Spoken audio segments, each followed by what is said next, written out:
A paz do Senhor Jesus, amados alunos aí do Instituto Teológico Atos 1:8, estamos aqui uma vez mais. Hoje nós iniciaremos, os nossos estudos na matéria sobre evangelismo. Então, falaremos sobre evangelismo. Muito tranquilo, uma matéria que opera, no âmbito da teologia prática. O que significa isso? Que você já pode começar a praticar desde já, desde então, tá? Você já pode colocar em prática, você já pode colocar em evidência, você já pode estar se inserindo, no grupo de evangelismo aí da sua igreja.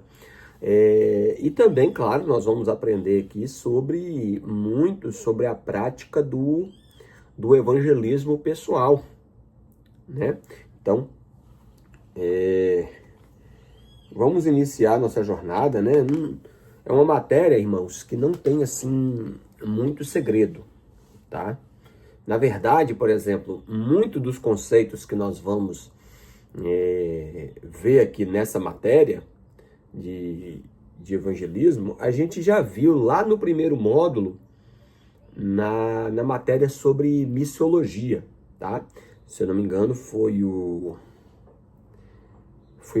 a terceira matéria do primeiro módulo, tá? Sobre missões, tá? Se você ainda talvez não teve oportunidade de assistir todas as aulas sobre missões, assista lá, que vai ser bem proveitoso para você, tá? Começando aí, meus queridos irmãos, na página de número 116, tá? Uma breve introdução aí, tá?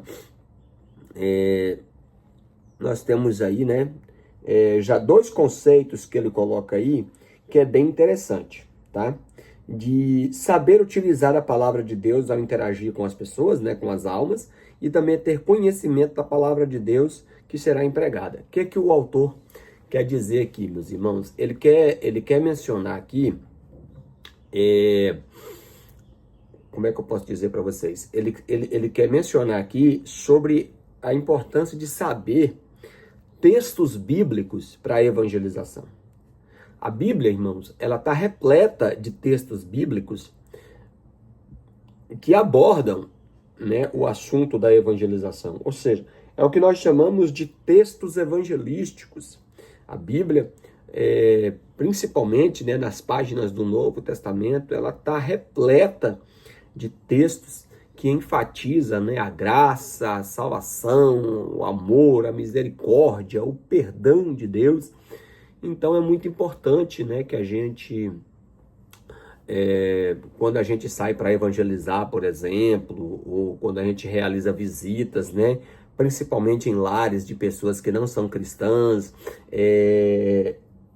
cultos ao ar livre, cultos em ambientes públicos, em ambientes livres, é importante que nós conheçamos esses chamados textos evangelísticos e, claro, que nós possamos fazer um bom uso, ter um conhecimento profundo sobre isso aí. Inclusive, na página de número 117, ele vai dar aí alguns passos, Passos esses, irmãos, que corroboram com a matéria anterior que a gente aprendeu, sobre hermenêutica. Lembrando o que é hermenêutica? São regras e técnicas para interpretar textos bíblicos, tá? Então, ele fala aqui, por exemplo, ele aborda aí, entre as páginas 117 e a página 118, ele aborda aí 11 pontos sobre o versículo, sobre o texto. Começando lá na página 117, no primeiro ponto, primeiramente compreenda o significado do versículo como um todo. Em seguida, estude palavra por palavra, visualize o versículo mentalmente, com os olhos fechados. São técnicas aí, para você memorizar, para você aprimorar-se no entendimento do texto. Muitas pessoas descobrem que escrever o versículo várias vezes é o método mais eficaz para elas, tá? Outras preferem recitá-lo em voz alta. Observe as circunstâncias em que o versículo foi proferido, aí vem aquela situaçãozinha do contexto, que nós aprendemos na aula passada, na matéria passada. Compete que você, se você ainda não assistiu, vai lá e assista, tá? Estabeleça uma relação das palavras no versículo e sua localização, né? Domine um versículo da localização antes de passar para o próximo. Enfim, queridos, o que ele está dando aí entre as páginas 118 e 119 é como você trabalhar com o texto bíblico para que você possa compreendê-lo, recitá-lo e memorizá-lo também, guardá-lo, né, para que você possa, em situações principalmente aí de evangelismo, situações de ministração para pessoas que ainda não são salvas em Jesus Cristo, que você possa ministrar essa palavra aí. É importante, né, irmãos? Eu já tive, infelizmente, o desprazer de participar de alguns eventos, né, trabalhos evangelísticos, e infelizmente ali, meus irmãos, infelizmente, né, a gente vê ali as pessoas um tanto quanto despreparadas e não usando, né, ali os textos bíblicos como eles devem ser usados, né, não interpretando da maneira correta ou até mesmo não usando o versículo apropriado para a situação específica. Né, irmão? Se você vai na casa, por exemplo, de uma pessoa que a pessoa não é crente, a Bíblia tem um texto lá que ele é útil para pessoas que ainda não são salvas. Se você vai na casa de uma pessoa que talvez está desviada, está afastada dos caminhos do Senhor, a Bíblia ela tem ali um texto certo, um texto apropriado para esse tipo de pessoa. Se, por exemplo, você vai visitar alguma pessoa que está fraco na fé, que está meio desanimado, a Bíblia ela tem textos que tratam sobre isso. Então, é muito importante a gente considerar isso aí. Queridos, passando aqui para a página de número 119, ele fala aí sobre a obra e os obreiros, né? E ele aborda 3 palavras fundamentais que nós vamos compreender mais elas aqui. É a porquê, onde e quando. Ou seja, por que evangelizar, onde evangelizar e quando evangelizar. Vamos aprender um pouco mais? Então, acerca do porquê. Por que evangelizar? Página 119 ainda. Diz, porque o Senhor assim nos ordenou. Ou seja, ide por todo mundo e pregai o evangelho a toda criatura. Né? Nós já aprendemos muito, já falamos muito sobre isso. Não é um pedido de Jesus, é uma ordem imperativa. Então, quando nós verdadeiramente praticamos o evangelismo, fazemos a obra de evangelização, nós estamos tão somente, irmãos, obedecendo ao Senhor. Tá? É um ato de obediência à ordem do Senhor, porque assim Ele nos ordenou. Ide por todo mundo e pregai o evangelho a toda criatura, fazei discípulos de todas as nações. Tá? Então, nós estamos diante de uma ordem, então implica obediência. Se é que, de fato, Jesus é o nosso Senhor. Se Ele é o nosso Senhor, aleluia. Jesus, irmãos, eu ouvi uma frase bem interessante. Ele não pode ser salvador de quem Ele não é Senhor. Porque Jesus é o nosso Salvador e Senhor. Então, né? Então ser nosso Senhor implica em nós obedecermos. Tá? Então, por que evangelizar? Porque o Senhor nos ordenou. Em segundo lugar, página de número 120. Por que evangelizar? Porque nos foi confiada essa mordomia, ou seja, uma responsabilidade pela qual devemos de prestar contas perante o Senhor. Isso aqui é tremendo, né, irmão? Tremendo, tremendo, tremendo. Muito reflexivo, né? Um dia, lá no dia da prestação de contas, no Tribunal de Cristo, nós iremos prestar conta, né, das almas que alcançamos, das almas que nos foi enviada para a gente pregar o Evangelho, para a gente ministrar o Evangelho, tá, irmãos? Então, o Senhor Jesus aprove a Ele, e esse é mistério dele, aprove a Ele ordenar para a sua igreja fazer isso, tá, irmãos? Essa tarefa, ela não foi ortogada a anjo, ela não foi ortogada a nenhuma outra criatura, mas sim ao ser humano, e sim aos seus eleitos, e sim à igreja, né? O povo de Deus recebeu essa responsabilidade, tá, irmãos? Por que evangelizar? Em terceiro lugar, porque é um privilégio, tá, irmão? Então, como eu disse, o Senhor Jesus aprove a Ele, na sua soberania, confiar à igreja a responsabilidade, né, a responsabilidade de pregar o evangelho, tá, irmãos? Então, assim, ao mesmo tempo que é um grande privilégio também para a igreja, porque realmente, irmãos, tá, foi um desígnio do Senhor, Ao mesmo tempo também isso implica em muita responsabilidade. Ah, irmãos, isso implica em muita responsabilidade. Então, vamos só recapitulando. Por que evangelizar? Porque estamos diante de uma ordenança, né? Por que evangelizar? Porque a nós foi confiada essa responsabilidade. E por que evangelizar? Porque, né, nós também temos esse privilégio, né? O Senhor, na verdade, irmãos, ele não precisa de nós, mas ele certamente ele conta conosco, né, nessa tarefa da evangelização. E, em quarto lugar, na página 121, por que evangelizar? Porque o mundo está perdido e caminha pela estrada espaçosa que conduz à perdição. Irmãos, eu vou ler só esse texto aqui. O texto ele fala por si só e deixa o Espírito Santo aí ministrar o seu coração. O que esse texto fala aqui? O texto de Provérbios, né? Provérbios, capítulo de número 24. Olha o que diz, irmãos, esse texto. 24, versículos 11 e 12. Diz assim, ó. Livra os que estão sendo destinados à morte e salva os que estão sendo levados para a matança, se os puderes retirar. Se tu disseres, eis que não sabemos, porventura aquele que pondera os corações não o considerará? Aquele que atenta para a tua alma não o saberá? Não pagará ele ao homem conforme a sua obra? Reflitamos sobre isso, irmãos. O mundo, ele caminha a passos largos para a perdição e o Senhor Jesus, ele ortogou essa tarefa para a sua igreja e não a outro. E nós temos essa responsabilidade, nós temos que ter essa consciência de que o mundo sem Deus, de que as pessoas sem Deus, sem Cristo, sem salvação, elas estão a passos largos, caminhando a passos largos para a perdição, para a matança, como diz o versículo aqui. E nós temos a palavra de Deus que pode os livrar dos laços da morte. Claro, para todo aquele que crê, mas nós temos essa palavra, né? Como eu disse, é um privilégio que o Senhor Jesus concedeu à igreja de ser embaixadores de Cristo, né? O que é um embaixador, né, irmãos? Um embaixador é um representante, né?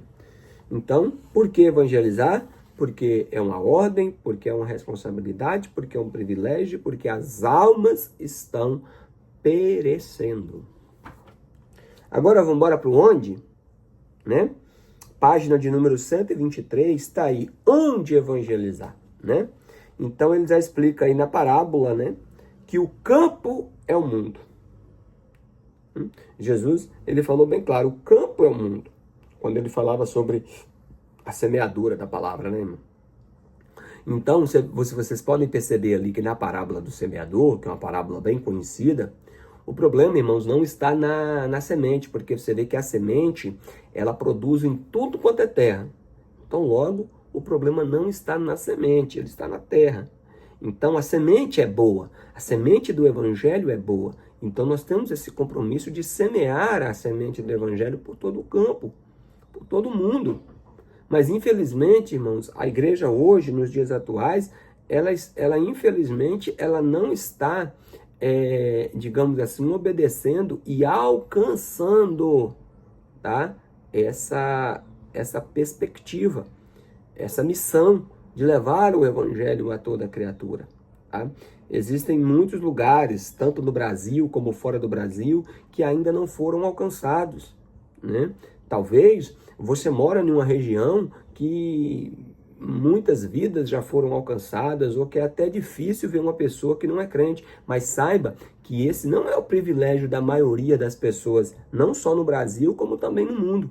Então nós temos essa responsabilidade diante do Senhor, né, de espalhar a semente do evangelho, porque o campo é o mundo. Tem pessoas que, infelizmente, irmãos, elas só acham que trabalham para Jesus se, né, elas só acham que trabalham para Jesus se ela tiver um cargo na igreja, ela tiver alguma função na igreja, ela tiver algum ministério na igreja, tá, irmãos? Isso, não estou dizendo que isso não é trabalhar para o Senhor, mas, né, a seara é o mundo. E como diz o louvor 15 da nossa harpa, trabalhai e orai, né? Na seara e na vinha do Senhor. Se quiseres trabalhar, acharás também lugar.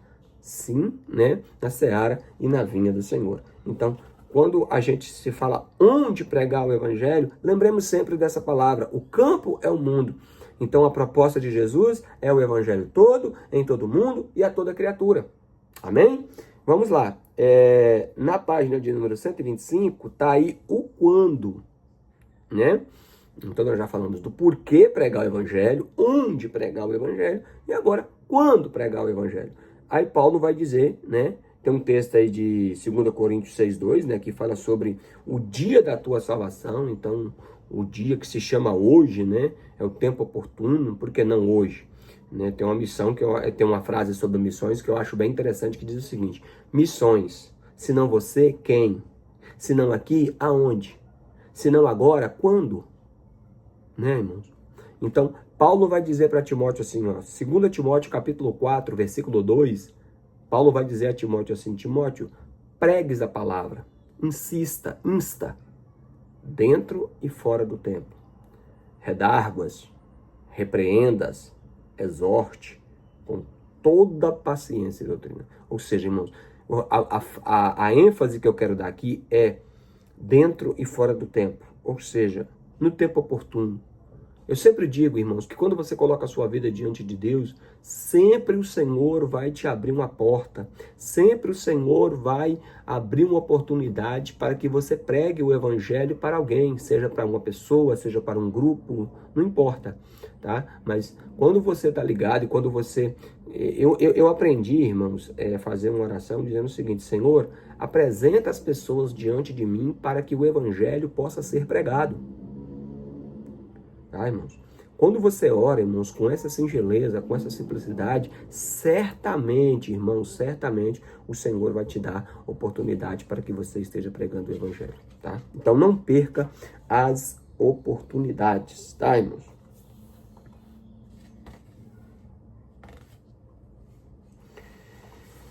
E na página de número 126, irmãos, ele fala como. Quando fala como aqui, fala de algumas características peculiares para uma pessoa apta ao evangelismo, né? Então, em primeiro lugar, na página de número 127, tá? Para que uma pessoa conduza almas aos pés de Cristo, deve primeiramente saber que é uma pessoa renascida, ou seja, quem está apto para a evangelização? Aquele que teve uma experiência de salvação, aquele que foi salvo em Jesus Cristo, aquele que nasceu de novo da água e do Espírito, ou seja, uma pessoa nascida de novo, uma pessoa convertida. Isso é claro, isso é óbvio, né? Porque somente uma pessoa convertida, ela sente a alegria da salvação e ela vai compartilhar essa alegria, né? Como diz ali na parábola da dracma perdida, né? Quando a mulher ela acha a sua moeda perdida, ela se alegra e vai dizer para as suas amigas: olha, eu achei, né? A dracma que estava perdida. Então essa alegria da salvação deve reinar no coração dos servos de Cristo, para que eles possam compartilhar. Segundo, página número 127 ainda, a pessoa deve ser cheia do Espírito Santo. Irmãos, uma característica de uma pessoa cheia do Espírito Santo é uma pessoa que ama a obra de evangelização, que ama compartilhar da salvação, pregar a mensagem e ver almas se rendendo aos pés do Senhor. Inclusive, agora no mês passado, né, no mês de abril de 2025, eu vos falo aqui no dia 8 de maio de 2025, então no mês passado a gente participou de uma Assembleia Geral lá em São Paulo, e o tema da nossa Assembleia, da nossa reunião de obreiros foi cheios do Espírito Santo para anunciar a palavra de Deus, baseado em Atos, capítulo de número 4, versículo 31, onde os discípulos estavam reunidos, orando, diante de muitas ameaças, e a Bíblia diz que, tendo eles terminado de orar, tremeu, sacudiu o lugar onde eles estavam reunidos, e todos foram cheios do Espírito Santo e anunciavam com ousadia a palavra de Deus. Então fica bem claro, né? Característica de uma pessoa cheia do Espírito Santo é uma pessoa comprometida com a obra da evangelização. Amém? Na página de número 129, nós temos aí a quarta característica, né? De uma pessoa apta para a obra da evangelização. O crente não poderá ser um verdadeiro trabalhador a menos que seja uma pessoa de oração. Corrobora com o texto que eu acabei de citar para os irmãos, né? Os irmãos estavam orando lá em Atos 4, né? Quando a Bíblia diz que eles foram cheios do Espírito Santo. Então, a oração, ela nos traz, né, esse revestimento, esse poder, essa graça, esse poder do alto do Espírito Santo. Né? Veja que os discípulos, antes deles receberem ali o Espírito Santo em Atos, capítulo de número 2, eles estavam orando em todo o tempo. Pode ver ali em Atos capítulo 1, quando Jesus faz a promessa e é assunto aos céus, a igreja estava de contínuo em oração, se reunindo, buscando ao Senhor, tá, irmãos? Billy Graham disse o seguinte: você não pode querer ganhar almas para Jesus se você também não estiver disposto a pagar um preço por elas, tá, irmãos? Número 5, página de número 130, diz assim, devemos sempre seguir a orientação do Senhor com respeito a nos dirigirmos e quais palavras proferir, visto que somente Deus sabe qual é o coração que está preparado e necessita de uma atenção especial. Ou seja, irmãos, é uma vida dependente, né? Sempre a gente tem que ser dependente do Senhor, porque o Senhor é que nos usa, o Senhor é quem faz, o Senhor é quem opera, né? Não somos nós. Então nós temos que ser totalmente dependente dele para todas as circunstâncias, tá? Número 6, página 130. Sempre que possível, o obreiro pessoal deve falar a sós com a pessoa a quem procura evangelizar. É um evangelismo pessoal aqui, né, meus irmãos? Um evangelismo pessoal mesmo, né? É aquele amigo, é aquele colega, é aquele parente, enfim, que você tem mais afinidade, que você vai ali compartilhando o evangelho. 7, página 130 ainda.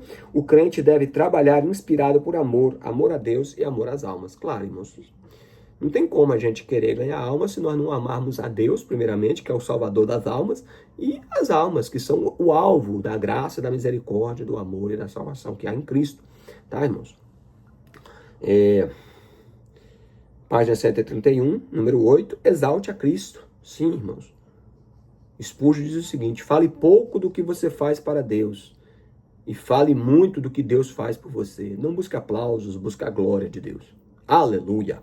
Número 9, página 131. É importante lembrar que frequentemente as dificuldades se resolvem imediatamente quando nos ajoelhamos. Mais uma vez aqui, a ênfase na vida de oração. Número 10. Se você deseja ver seus esforços coroados de êxito, o obreiro pessoal deve demonstrar muito tato, né? Ou seja, irmãos, tá? O tato que eu falo que é sensibilidade, é percepção, é sabedoria, no falar, no agir, no proceder, tá, irmãos? Na página 131 também, ponto 11, o obreiro pessoal não deve pensar que a sua missão terminou quando conduz uma alma aos pés de Cristo, né? Nós falamos lá, né, no módulo Missões, que existe a questão do discipulado, né? É evangelização e tem que ser acompanhado de um discipulado, senão com a mesma facilidade que a gente ganha, a gente perde as almas, tá, irmãos?